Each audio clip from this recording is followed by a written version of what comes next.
سبحان اللہ، کمال درجے کی دیانتداری اور احتیاط۔ رسول اللہ صلی اللہ علیہ وسلم نے ارشاد فرمایا، تم سے پہلے لوگوں میں سے ایک شخص نے دوسرے شخص سے مکان خریدا۔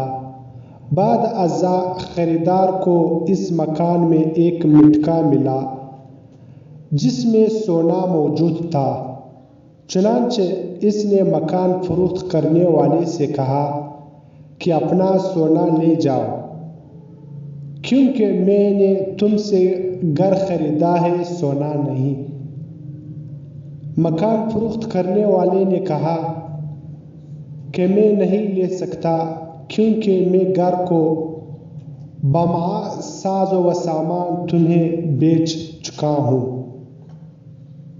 الغرض یہ دونوں ایک تیسرے شخص کے پاس فیصلہ کروانے گئے۔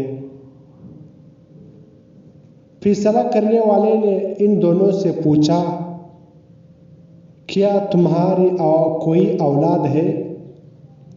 ایک نے بتایا کہ میرا ایک لڑکا ہے، اور دوسرے نے کہا کہ میری ایک لڑکی ہے۔ فیصلہ کرنے والے نے ان سے کہا کہ لڑکے کا لڑکی سے نکاح کر دو اور سونا ان دونوں پر خرچ کر دو اور کچھ خیرات بھی کر دو۔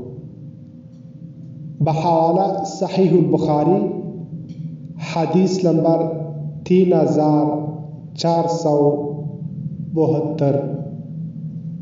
سبحان اللہ، یہ ہے دیانتداری اور احتیاط۔